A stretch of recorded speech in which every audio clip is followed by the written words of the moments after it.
be with you on this journey, as you know, Hey, y'all. healing journey, man. We're trying to be a couple that helps you heal and find healing. And so I'm excited. I'm excited about today's topic because I think today's topic is a good discussion that we're going to have. And I think you may have been thinking about this, considering this. You may agree, you may disagree. I don't know. But let's check it out. Let's see what you think. And so one of the things I think as we've been going through this journey of healing as a couple, as individuals too as well, one of the things I think that I feel like I've dealt with is the topic of God is unfair. It helped my unbelief because I feel like, God, right now, you're unfair. And so, I don't know, I want to explore that for a little bit because I feel like there's people out there who may feel like God is unfair and they're going through whatever tragedy or circumstance of life that is really taking them through. And especially for those who are faith-filled people, people who are following after God, or those who may not even believe in God, and they're trying to figure all this out. And they're like, okay, people have been telling me about God, but he just seems so unfair because what I'm experiencing in my life doesn't seem like a loving God. So yeah, help my unbelief. So I don't know, let's dive into this, baby, because I felt like, especially as hopefully you've heard our story about me as a former lead pastor leading the church, and obviously after it all ended, I really felt like, God, this is unfair. God, you're unfair right now for allowing this to happen. Why would you choose me to allow this to happen in my life? And I felt like you told me to go after this, and now it all falls apart.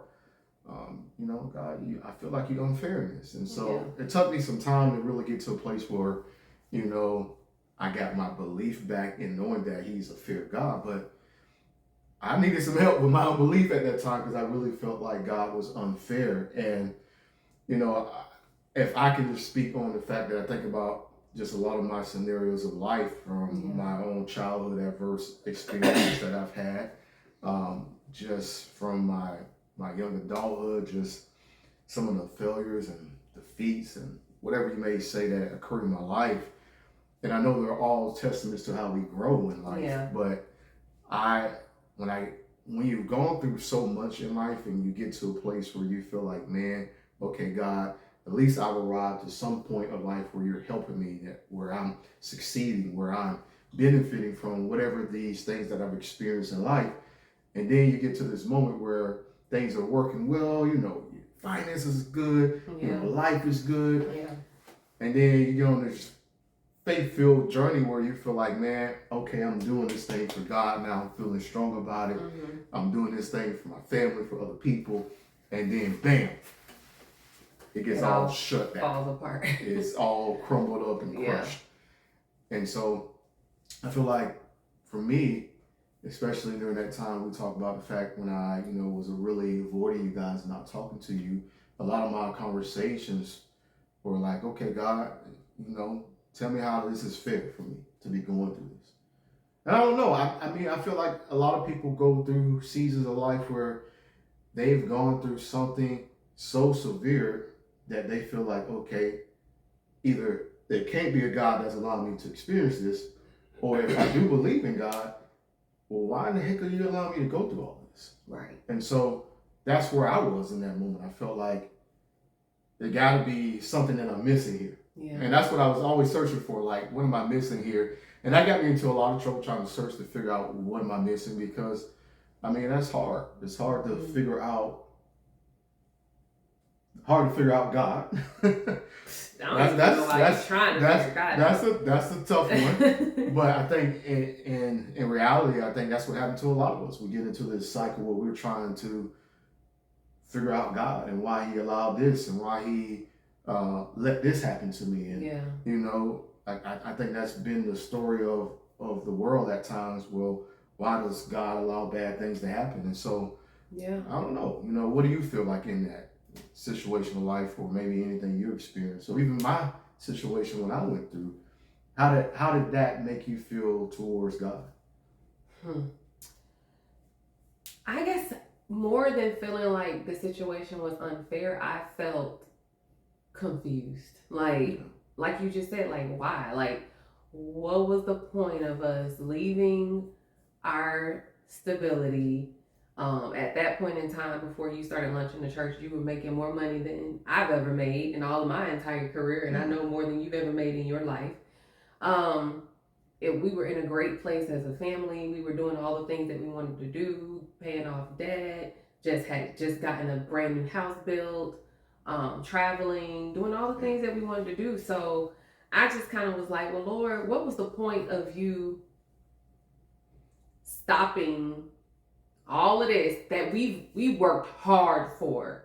Let me be very clear about this. I think some people are handed things in life. I think some people have things a little bit easier than other people. Neither one of those are our situation. No. Everything that we have ever had in life, whether it's a car, whether it's a home, we have worked our butts off for. Yeah. We have worked behind the scenes for months or years to be able to achieve whatever that goal was.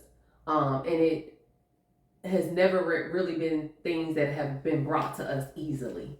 No. We've had to fight for a lot of different things. So, Lord, why we go through all of that stuff, all of the years of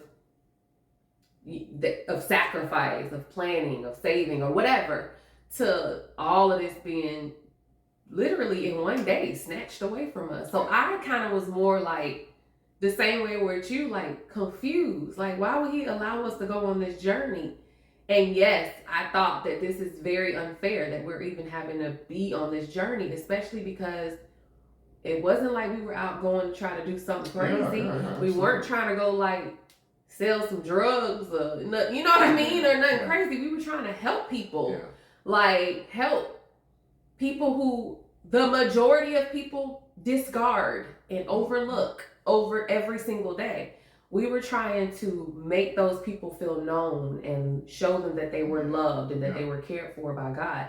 So I would say for that particular situation that I more felt confused. And yes, like the situation was unfair, but I can't say that I ever was like, God, you are unfair. Yeah.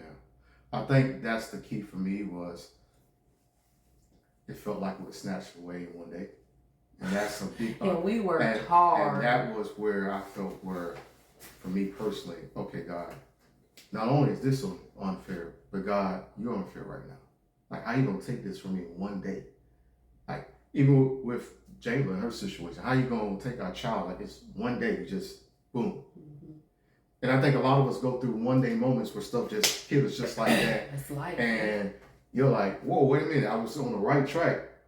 God, and why? Just like that, my whole everything. This is unfair. I'm feeling like you unfair for allowing this. Yeah, it's just like you feel so. And I think in that situation, just you put so much energy and work and effort behind trying to do all you can to help people, and you feel like you're doing this so that not only you can honor God in some way, but also that you can be able to point people back to God in many ways too as well. And so for it to just be taken away in one day, it was just like, God, this is so unfair. And I'm feeling like you're unfair right now with me. And I'm ready to fight you, which I can't fight God, but I was ready, man. I'm just like, God, this is crazy.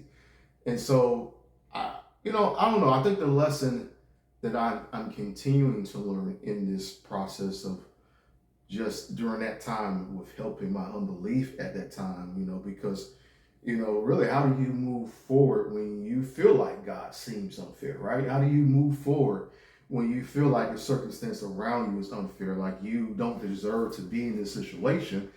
And I think during this journey of healing for us, and especially for me, I think one of the things I continue to learn about God is that no matter how unfair it is, no matter how bad it is, no matter how tragic it is, God is still a caring God. There is nothing that God desires not to do to care for us in some capacity.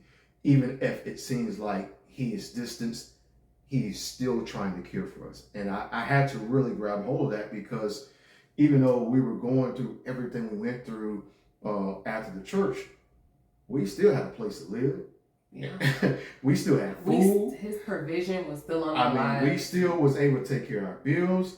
even though we still needed money. And that's the thing I was missing even in that moment. Like, yeah, everything's unfair, but God, you're still caring for me. We still see his provision. You're still loving on me. You're still showing me some sort of kindness, because as mad as I am with you, and that's the even craziest part, is that even with me being mad at God, he still was caring for me despite of.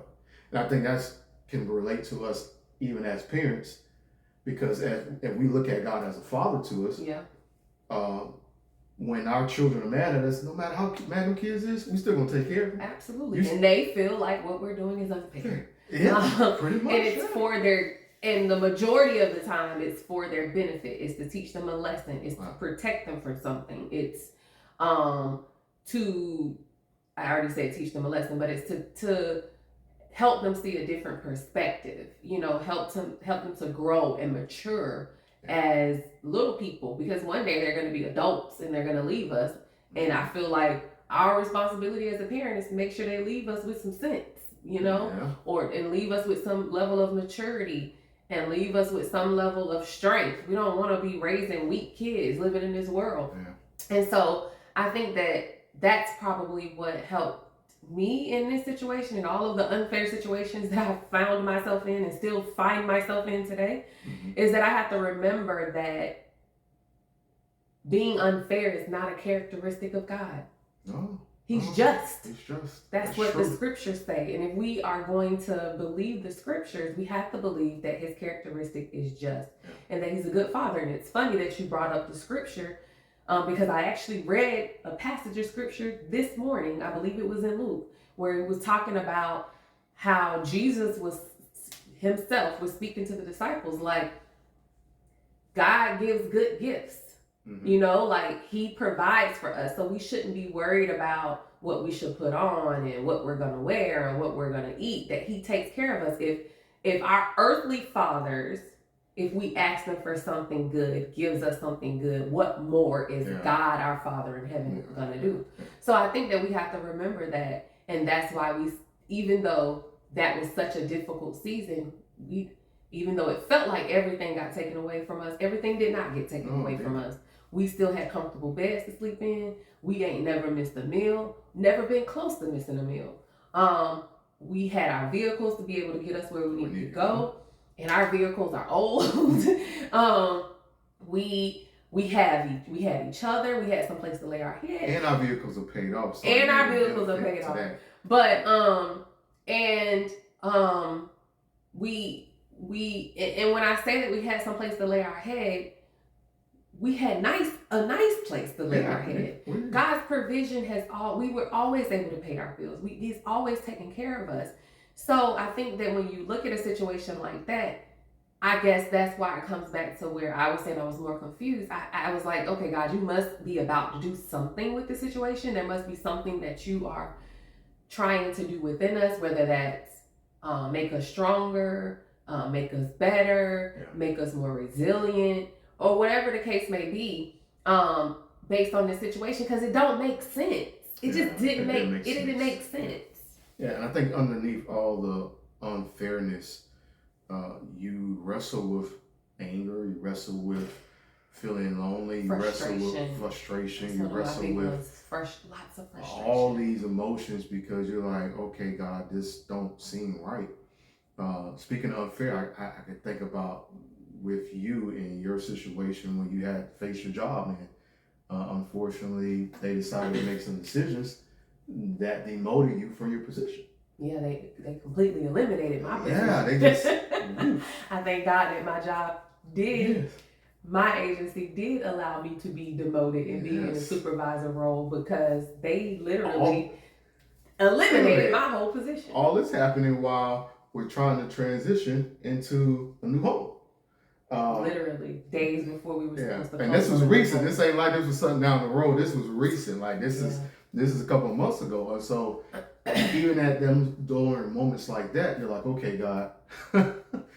All right, is this a blessing? The house, we're getting another house after we sacrificed the first house. But then you take away my money to be able to pay for the house. So it just seems so unfair in those moments. And again, under the surface of it all, because we really only look at the surface stuff when it's happening. When it's bad, when it's unfair, when it's disappointing, we always look at the surface stuff and we get into our emotions of, oh man, I'm frustrated, I'm angry, I'm mad, I'm disappointed, I want to avoid God, I want to avoid people. And we forget that really underneath the surface of it all is still a loving, caring God, because even during that process when we got demoted, God was still taking care of us to get this home. Yeah. And it wasn't like he was like, oh, okay, you get demoted and you guys ain't gonna have what you need to get this home. I didn't provide this provision for you to get access to this home, not to be able to take care of it. He still gave us provision to be able to take care of the home once we got it. And so what I'm grateful for is that underneath the surface of all our frustration or disappointment, there's still a God that's loving and caring.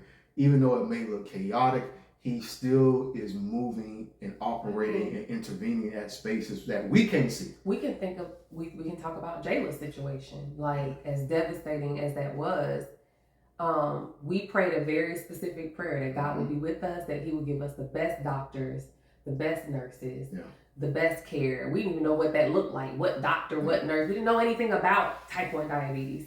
And if you look at the last 8 years in that child's life, that child has had the best doctors. Yeah.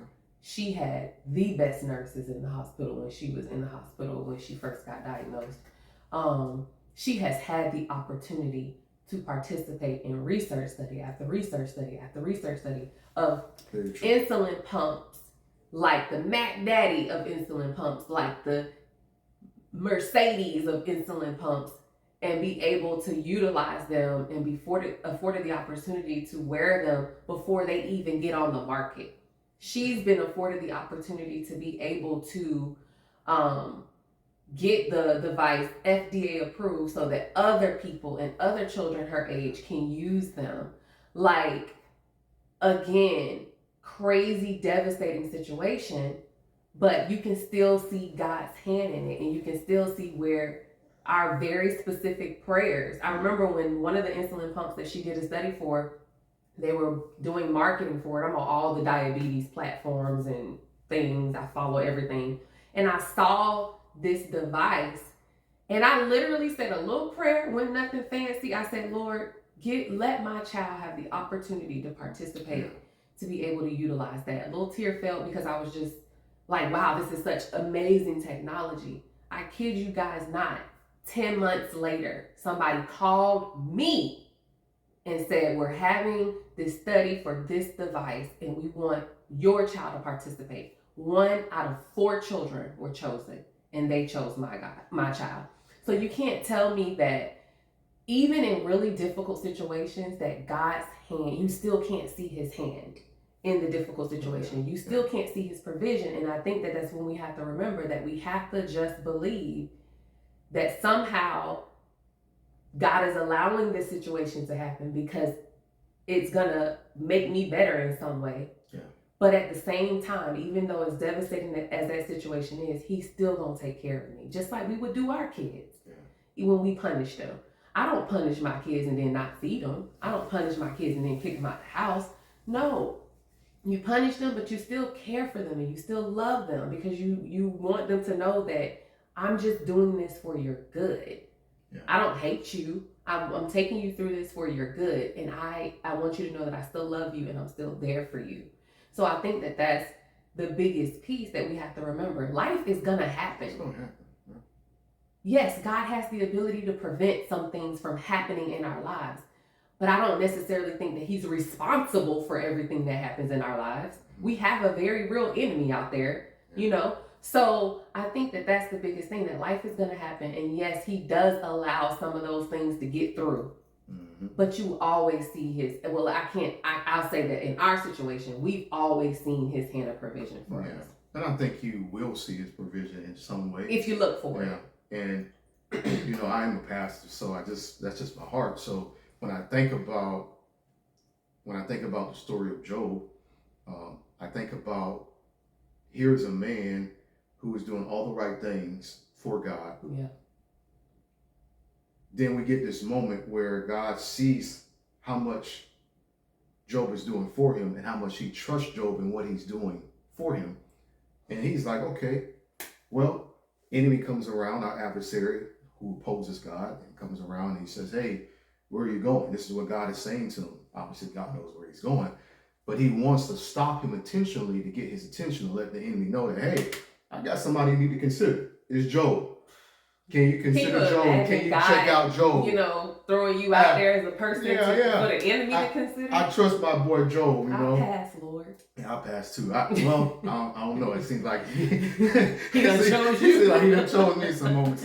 But have you considered my servant Job? This is my guy, you know. I want you to know, no matter what you do to him, he good. And so, of course, they go through this scenario where, you know, the adversary is, of course, telling him, like, well, you know, you got him covered and protected. You know, if you take all that away from him, I bet you he'll deny you, right? And so God allows for that to happen to Job, where he takes his covering off of him and he experiences all. And guys, that's scripture. We're not making that up. God allowed. God took his protection and provision from Job so the enemy could go after him. And so what's crazy about that is that he goes through this journey, and I can only imagine when Job gets to a certain part of the ladder of his story, he starts complaining and getting frustrated. Lord, like, God, this is unfair. This is unfair for me to be going through this. It almost seems like you unfair for allowing me to do this. Yeah. Or allow me to go through this to allow it. And this is the thing that I've been, you know, I shared with you so many times, is that what is so amazing to me in that moment, after Job go through all this experience of tragedy after tragedy after tragedy, and God allowed it, after he starts complaining, you think that after everything this man's been through, that God would be like, man, let me have some compassion for this guy. Let me be empathetic to him. Let me just show him right now that, you know what, I did allow you to go through a lot. Let me just ease your mind right now and just give you back everything you want. But he didn't do that. This is what God says. God responds to everything that Job is complaining by telling Job who he is. Yes. And I'm sitting here. Character, like I just talked about. I'm just sitting here in my mind like, God, at that moment, I don't really need you to tell me who you are. I need you to take me out of this mess, right? This unfair situation I am in. And what I realized, you know, I was talking to you about this, in past, but what I realized in that moment, and this helped me in my healing journey too as well. What I realized in that moment is that the reason why God didn't offer him compassion immediately or empathy immediately, but reminding him of who he was immediately, is because outside of God, there is nothing or no one that can take care of you better than God. Right. There is nothing that is in God's character, like you said, that is unfair. There's nothing that's in God's character that is looking to have a desire for you just to want to fail and be defeated and harm you. What God was reminding Job in that moment was, Job, I'm enough in any situation of life. Don't forget about who I am. I'm enough. Right. Just know that I'm enough. And you complaining about what's happening, you're not realizing how not only sovereign I am, but how vast I am. And this is the thing that I think people miss, how vast God is. That God is so vast that no matter what tragedy you faced in life, God has something that he can match that tragedy with to help you heal, to help you be cared for, to help you deal with your unfairness, even your anger towards him. He has love still. So there's nothing that you can experience with God or outside of God that he can't come in and say, you know what, I'm God and I'm vast enough through my character, my attributes, my provision to show you how much I can even care for you through this situation.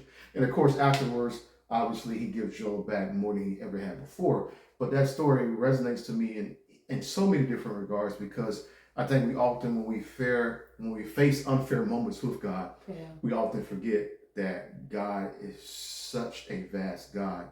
And no matter how far you try to run from him or avoid him, or how angry you are with him, it doesn't mean that God is still not present and near to take care of you in the moment. Whether you decide to accept him or reject him, he's still present. And I think that that's a wonderful point, is that, and I kind of alluded to it earlier, if you look for him, sometimes you don't just see it. Sometimes it's not very evident that God is with you, or But when you look for him, like when I intentionally, sometimes you have to take an intentional look. When I look at Jayla's situation, I see so much favor. Yeah. I see so much grace. I see so many blessings. Yeah. As difficult and as hard as it is, I'm getting emotional thinking about it. I was getting emotional on the way coming home this morning after dropping her off, thinking about when she was first diagnosed in the hospital. If you take the moment to look for God in these situations, you will find him. Absolutely. You will see his hand of provision. Yeah. And again, I know from personal experience that it is very difficult to take your eyes off of what you are experiencing, the pain, the situation, the circumstance, the whatever. But if you take a moment, and you have to be intentional about this, and look for God, and look at the ways that he is blessing, look at the ways that he is providing, look at the ways that he is coming through, you will find him. You will. That brings me to a key point that you will find if you get our journal, healing journal, that oftentimes, here's the key, if we are able to look at a tragedy as an opportunity versus a fatality or a circumstance which is just so devastating, sometimes we just got to look at our tragedies as an opportunity. Yeah. And that's the beautiful part of going through a circumstance of life that sometimes seems unfair, that there's a God who's providing some opportunity for us, whether that is to share our story, whether that is for us to have a greater sense of purpose, whether that is, as you talk about, even for Jayla, whether that is just the fact that she's able to still progress in life. And just like recently, she was telling us about what's the different options for her to be a mechanical engineer, right? Okay. What you're facing every day as a chronic disease is not being a preventative aspect for you not to keep going and do what you desire to do. Right. And so, this is her life. So she's taking that. She's taking that chronic disease. She's saying, okay, how can I use this as an opportunity to keep moving forward? Yeah. And that's the beauty. So if a child can see it in that way, that's why I think that's why God tells us that we need childlike faith, because kids are so extremely resilient. I've worked with them. They're so resilient. And so if we can find a way to have that level of faith to say, you know what? Yeah, I got this. Oh yeah, I went through that. Okay. What's next, God? What's my opportunity here? No, it ain't always that easy. It ain't that easy. But if we can get to that stage, I mean, that's how I'm feeling. I'm getting to the stage of my life where I've been through so much and I've gone through so much that if something happened, I'm be like, okay, God, what's the opportunity here? Right. Or remembering, instead of focusing on my situation, God, I know who you are. I remember who you are. Yeah. So, I don't know. I think that's just something for you to keep in mind, because I think at times we deal with unfair circumstances, and it can seem really unfair. But there's ways to move forward. There's ways to be able to keep living even after it seems so unfair. And it's not necessarily easy. Yeah. But you can. No, I'm not telling you it's easy. No. I can tell you from personal experience that it ain't easy. No. Sometimes it's the hardest thing you ever felt and dealt with in life, and you feel like you don't even want to be here no more. But you still can move forward even in that sense, because I've been there. And so I'm just encouraging you to keep moving forward even after it seems unfair and it seems tragic, because you can make it. So yes, you can. And that's why we're here with you on this healing journey. We can make it. We're sitting right here. We keep making it. And so let's make it together, man. Yeah. Let's make it together. Let's make it together. All right. This is another one for you guys, man. We hope to see you in the next episode. But hey, just keep healing, man. Keep being on this healing journey with us. Let's heal together. Heal with us. And we'll see you next time. Bye. Bye.